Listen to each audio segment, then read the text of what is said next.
That's right. Whitelist stuff starting now. Yay!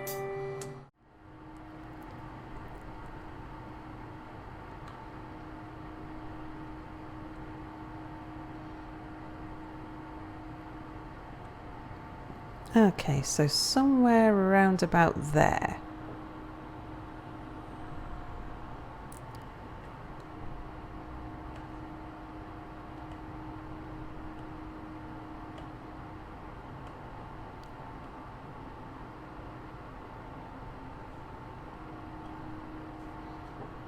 Maybe about there?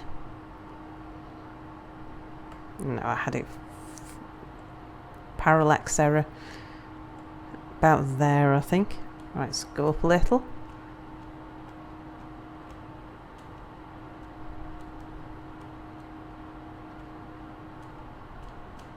This connector's on pistons, so it's just a little bit more fragile than a normal connector.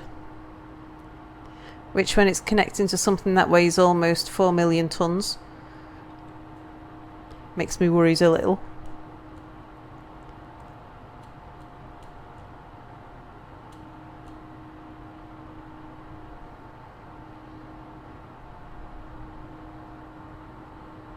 Okay, so we need to scoot over a little.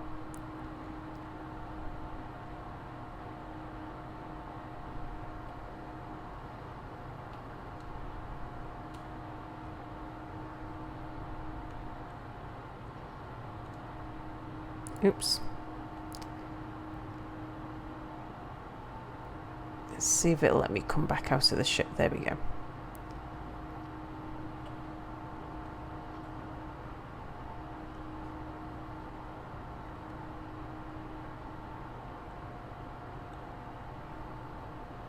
Alright, how's that looking?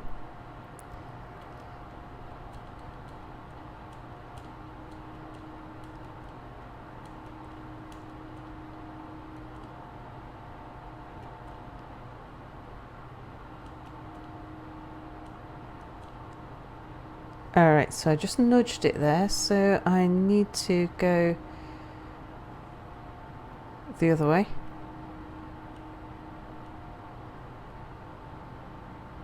There we go, that'll do. Whew. Right, let's see what everybody's been saying.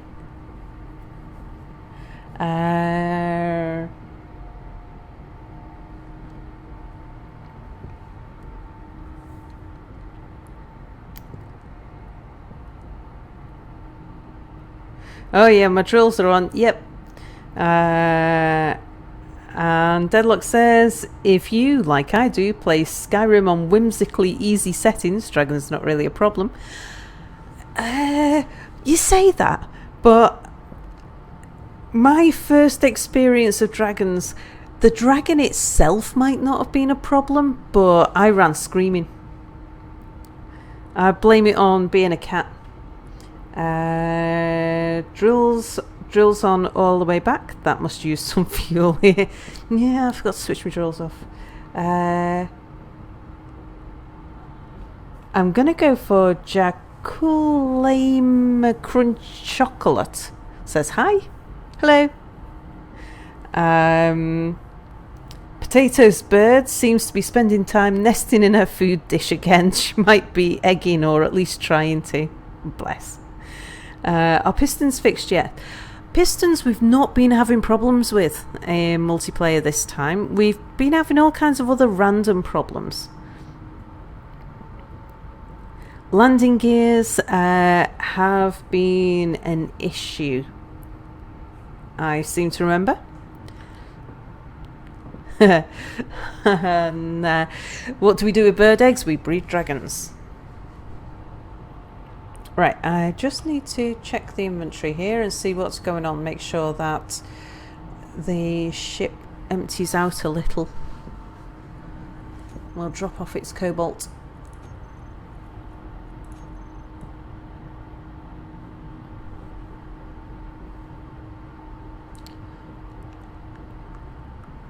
I think Mia labelled everything, did he? Yes, he did. Very good. He got fed up waiting for me to do it.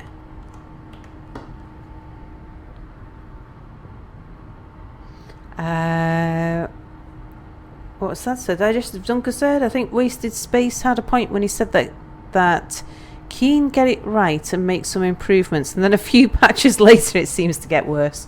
Oh yeah. Do you know, and we've had some really bizarre things as well. Things that we've never had problems with before. Like Anubiz. And this only happens to Anubiz.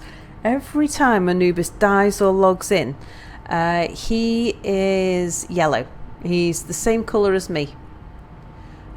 But we've no idea why. Don't know why it is that Anubiz keeps on being made yellow. Oh, come on. You can drop that around. You know you can. You want to try and get it to prioritise cobalt. How old is you? What type of bird is your bird, Potato?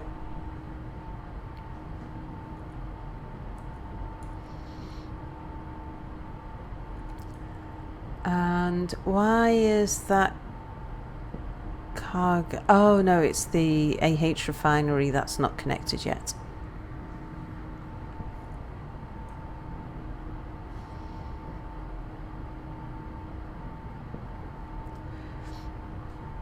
So what I could be doing while this is emptying is having a look inside and figuring out where to put the spitter. So what's going on here, which will be, you'll see me crawling around inside spaces in an episode coming to your screen sometime soon. And I've just realised I've not actually got a hydrogen bottle on me. I've made the ship one block wider because when I built it to absolute minimum because we were hand drilling resources almost. We were all flying around in respawn ships and using drills that we'd stuck on a respawn ship. Oh, did I ever say what my other job is? And your bird is... Oh, she's a snow white dove and she's a bit over 1 year old. Has Mia moved into your closet yet? Yes, he has. Mia has moved to the UK now because he's starting university here, and or he's transferred from university here, and he's lodging with us where he gets cheap bandwidth in return for cheap rent and fat bandwidth, big bandwidth in return for editing.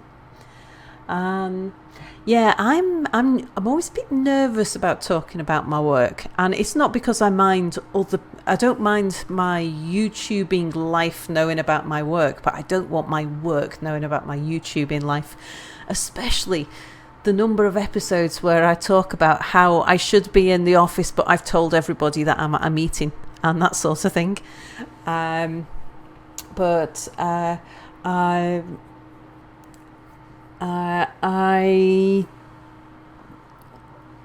got a bit of an important job. I'm in a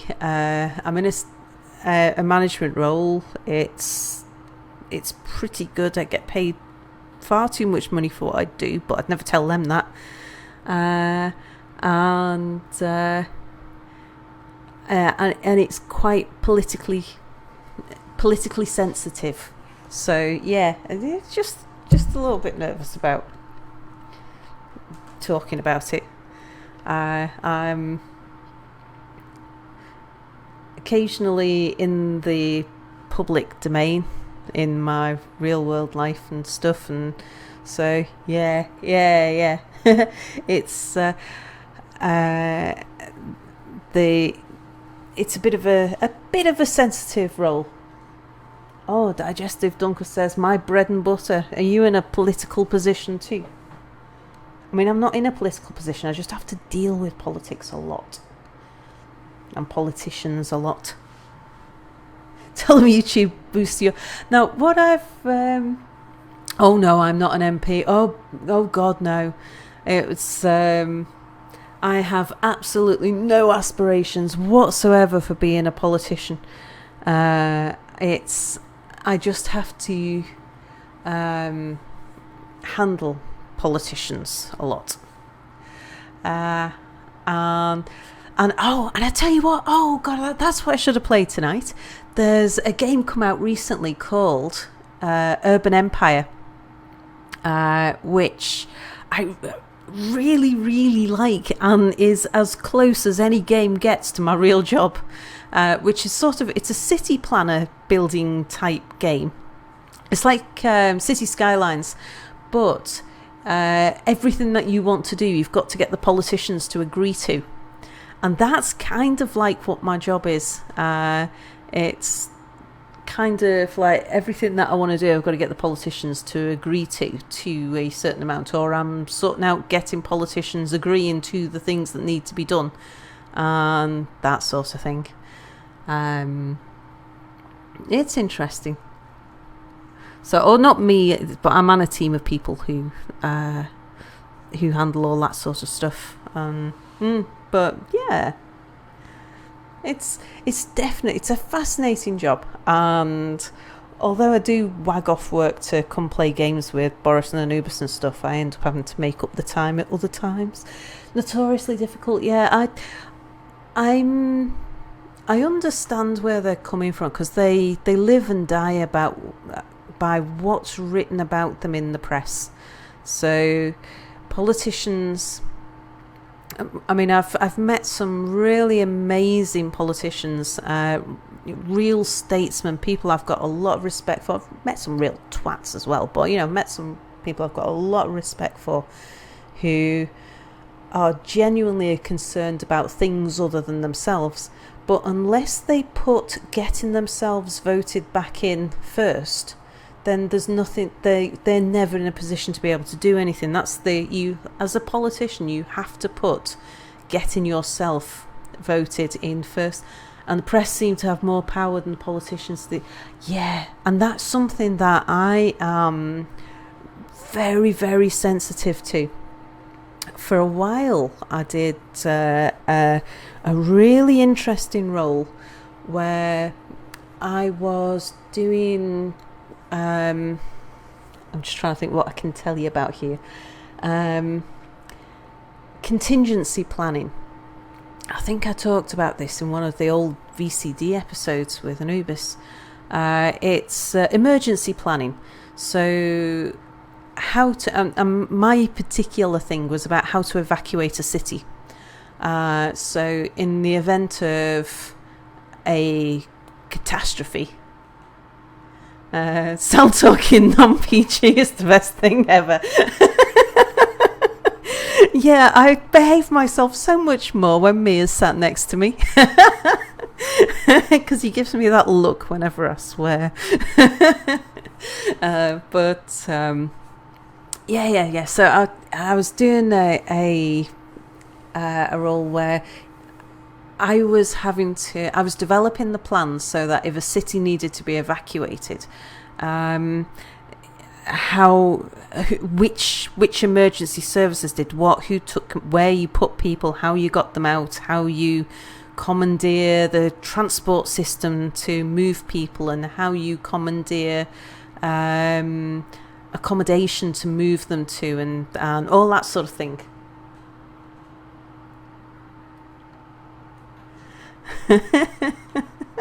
Like that bomb. Oh yes, this area near my house needs free Wi-Fi. Politicians, no Cell. Please, politicians, no Cell. I will make a YouTube video on you, politicians. Here's 7 million. Well, do you know? Funny you should say that. But I had a very small hand in. Well, not actually that small. There was a drive back in the early 2000s it was called the Broadband Britain campaign, and it was a government-led campaign to try and force the telecoms companies to introduce oh god, it was ADSL back then, but that was called high-speed broadband, to introduce broadband into the UK and to make British Telecom release its monopoly over the internet. And I played a part in that, and not a small part either. So Digestive Dunker, when he was in high school, did work experience with an MP. It was really good. Yeah, it's there are some politicians that both at MP level, government level, and at local councillor level who are, like I say, just real self-serving, power-hungry bastards. They just are. You wouldn't give them the time of day. And then there are other people who are doing it because they really believe that they've got something that they can give and they want to do it. Doing something with BT, something similar to BT these days.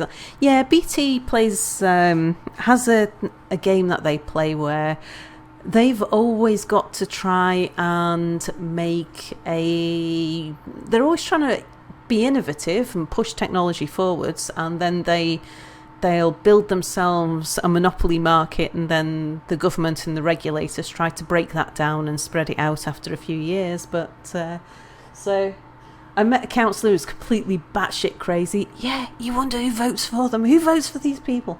I strongly recommend nobody should ever, if we were all sensible people, none of us would ever have any party loyalties. You would just vote for whoever was the best party or the best person for that particular job at the time. And it's situations change, circumstances change. Don't think of it like a football team where you always only ever support that one team, because sometimes it's as times change and situations and people change. I've been in the same position for about 20 minutes. Yeah. Sorry, hang on, I'll give you a different view. How about that?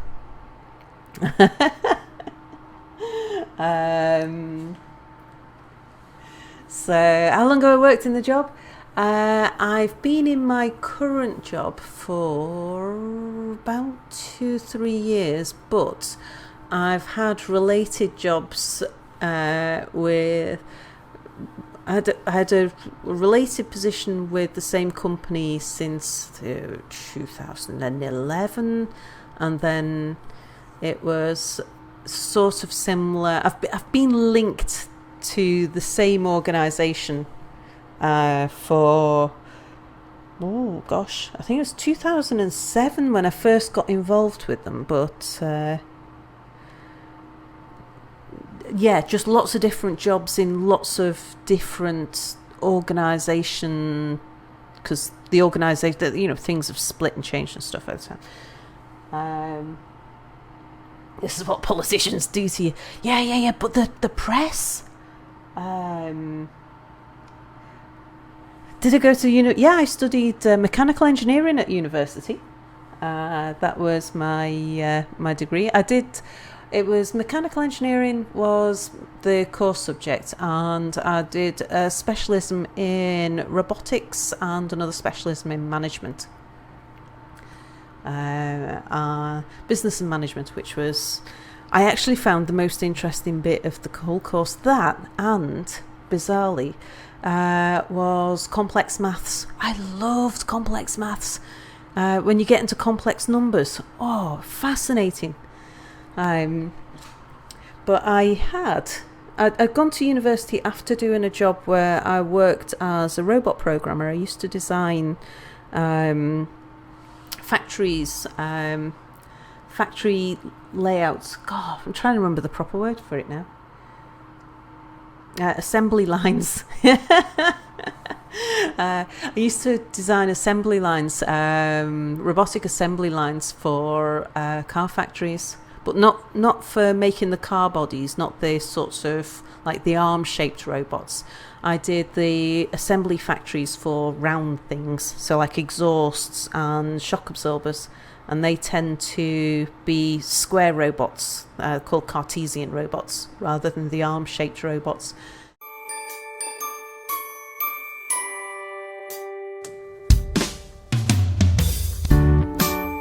There were 4 of them, all houses, together in Nidd Lane.